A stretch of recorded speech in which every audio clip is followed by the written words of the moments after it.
Welcome to Illinois Insider. I'm Mark Hespen. I'm joined today with Senator Jason Plummer from the Illinois 55th District.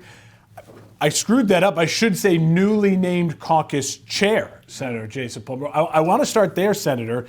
Talk about this new appointment, the caucus chair. What does it mean to you? Well, it means a lot. When you can get the confidence of your colleagues and people you work with, it means a lot to me. Also, being from the southern end of the state, it's been a while since Southern Illinois has had, I think, strong voices in leadership in the House or the Senate in this type of level. So to be able to represent that part of the state with some of my colleagues, I think it means a lot. We've got a great caucus. I wish it was a little bigger, but we're working on that.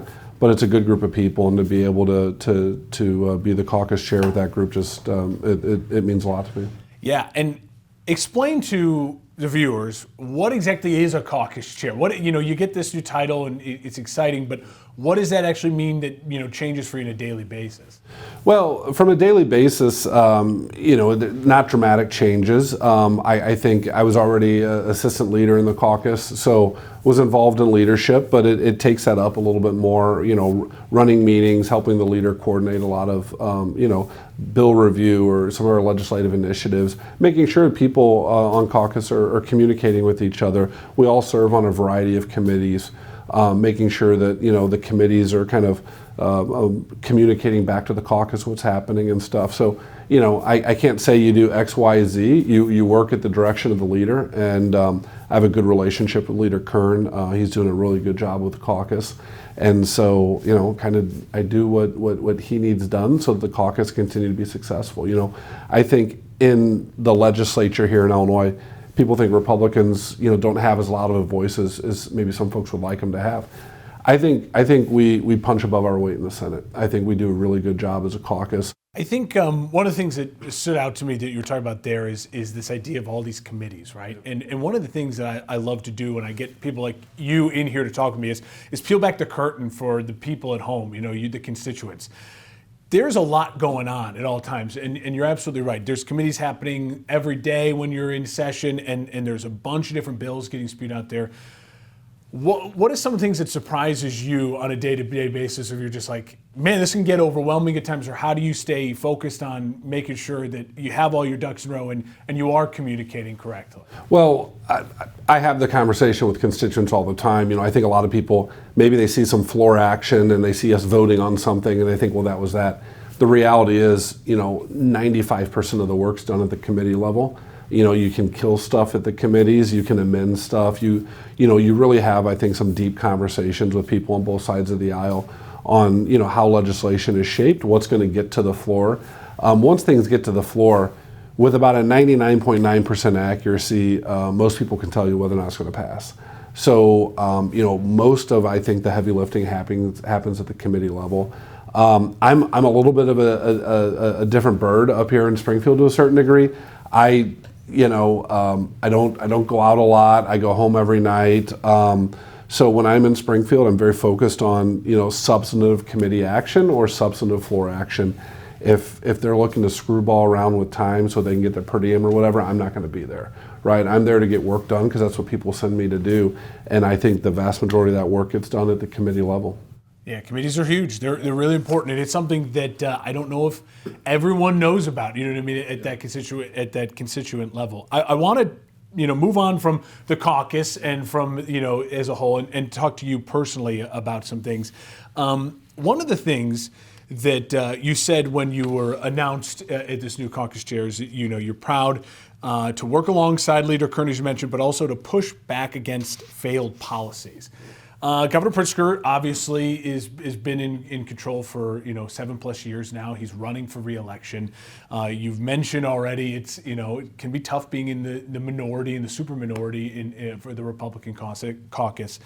What are some of those failed policies that stick out to you that every day that just eat at you, that you're saying, I can't stop fighting against this?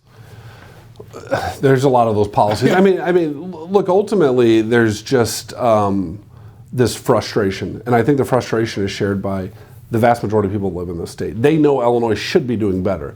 They wake up in whatever town they live in, and they don't see buildings getting built. They don't see the economic activity. They see the gas prices. They see the stuff, and they look to our neighbors, and they're like, why is Indiana just outpacing us? Why is Missouri outpacing us? Why is Iowa outpacing us?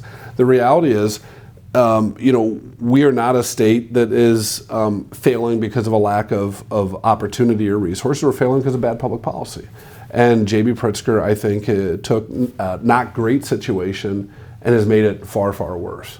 You look at our geographic location, you look at our access to natural resources, you look at the workforce that we have, the assets that we have in the state. I mean, we should be a top 5 economy in the country.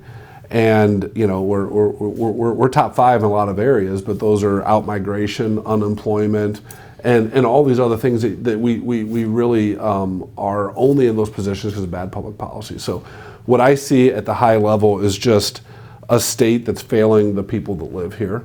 We're giving them, we're taking away opportunities that they should have, and we're layering on top of them, a huge tax burden, and it's not fair to the people. And so when you see people double down on stupid here in Springfield, it's very frustrating. Yeah, I want to build off of what you were just saying there too. You also said in your statement following the budget address from the governor just about a month ago that state spending has grown by nearly 40% since Governor Pritzker took office, and working families are paying the price. I feel like that's a lot of what you're regarding to, right? Is that, hey, I'm in this small little town and another local restaurant just closed, and yet we're spending more money than we've ever spent before as a state.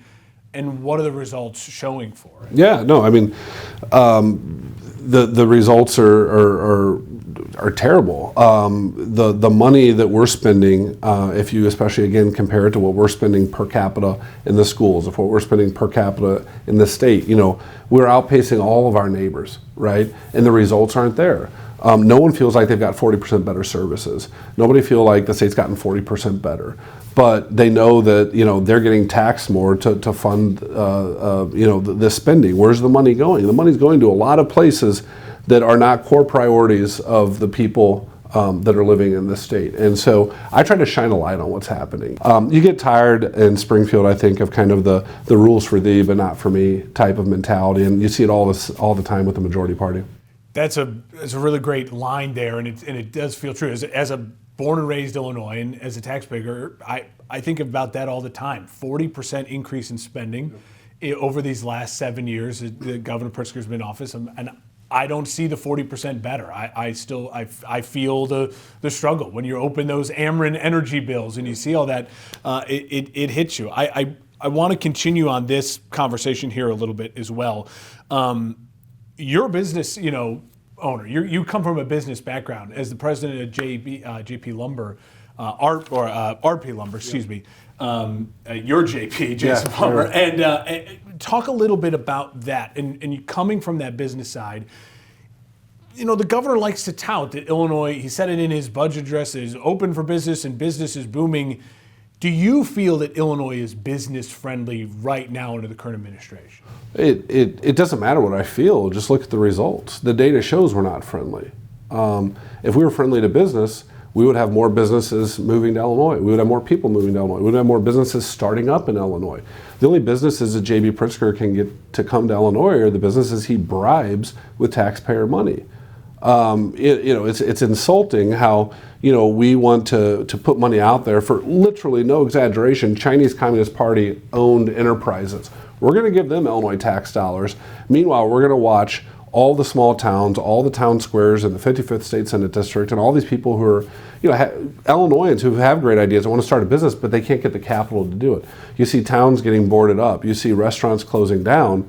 But J.B. Pritzker is going to go out and give taxpayer money and property tax deals and stuff to these companies that are connected. And it's just backwards. And as a business person in Illinois that kind of fights that fight every day, it's frustrating. If J.B. Pritzker and his ilk would just get out of the way and let those natural resources I talked about, the assets in Illinois, the workforce in Illinois, the geographic location of the state, if you just let those things flourish and let the people that live here take advantage of the things, we'd be crushing it. But they just get in the way of all these things. You mentioned the Ameren bills.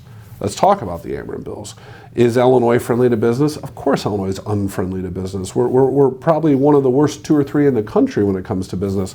But one thing we always had going for us was the safest, most reliable, low-cost energy grid in the Midwest, if not the whole country.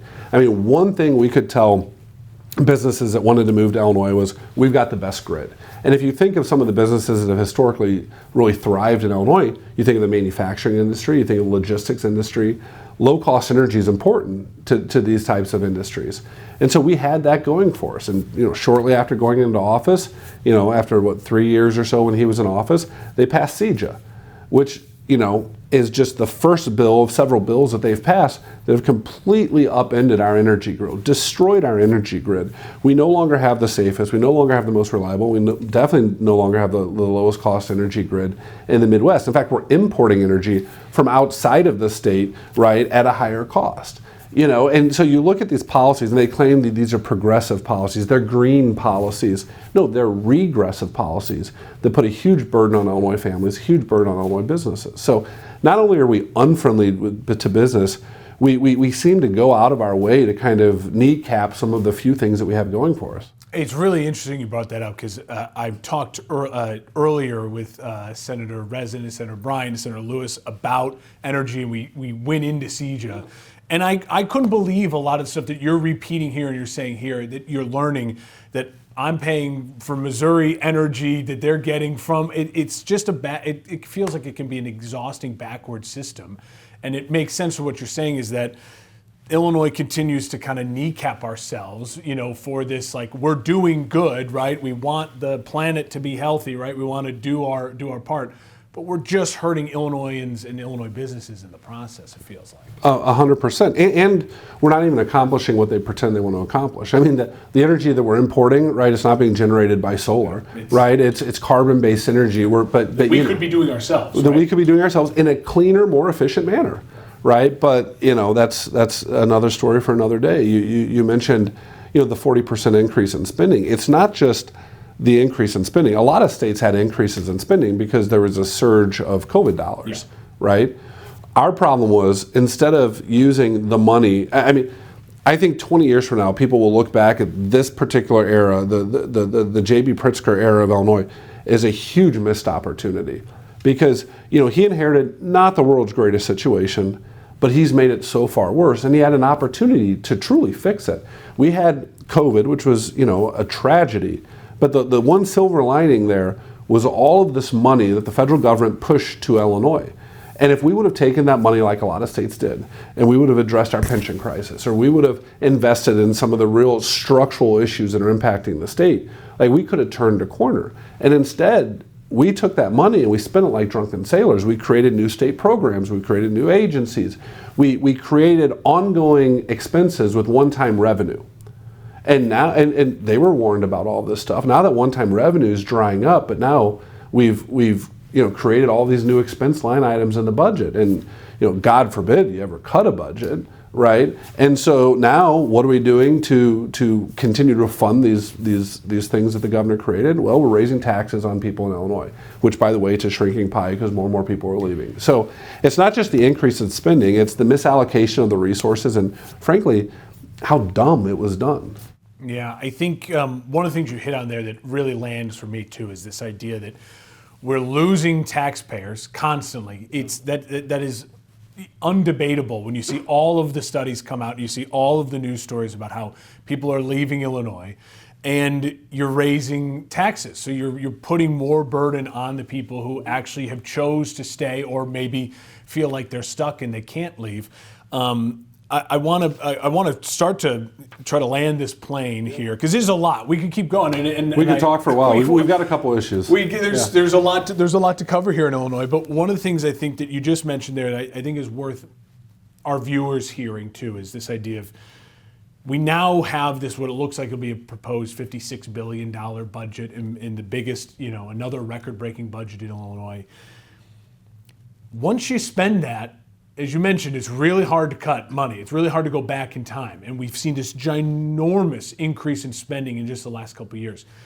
Can Illinois ever get back to having a budget that's under $50 billion, that you see fiscal responsibility. Is that maybe a goal of yours or you know, Republicans in general, or is it, hey, can we at least manage this $56 billion budget that we're kind of being thrown at us? Yeah, I mean, look, fiscal responsibility is always the goal, or at least it's always my goal. I think you're going to have a combination of factors. Obviously, under this General Assembly and this governor, you're not going to have fiscal responsibility. I think there's a few things at play there. Do you have to like slash the budget? No, you don't have to necessarily slash the budget, but you have to grow the economy in Illinois. And when you continue to like increase the burden on a shrinking pie, right, you're only going to speed up the process by which people are looking for the exit doors, right? So you got to lower the tax burden on Illinois businesses. You got to lower the tax burden on Illinois families, right? You got to show people, look, you can plant your roots here, you can grow, bring businesses here. As you grow the economy, right, you actually increase tax revenues. What they're trying to do is they're trying to squeeze blood out of a turnip, right? Everything is shrinking in Illinois, and they're like, raise taxes, raise taxes, raise taxes, right? It's only going to accelerate the shrink. What you actually have to do is you have to give relief to people, give relief to families, give relief to businesses, so they can feel like, hey, there's opportunity in Illinois. So when that kid graduates from college or graduates from high school, they say, hey, you know what? I'm not going to Tennessee. I'm not going to Texas. I'm not going to Florida. I'm gonna go right here. I'm gonna go to Vandalia, Illinois. I'm gonna go to Mount Vernon, Illinois. I'm gonna go to Naperville, Illinois. I'm gonna start a business. I'm gonna create a family. And as you get more families, as you get more businesses, as you get more economic activity, you actually grow the pie.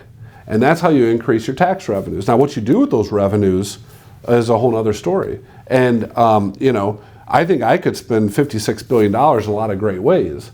But the reality is you've got to spend the money effectively. We're spending too much money and we're spending it ineffectively.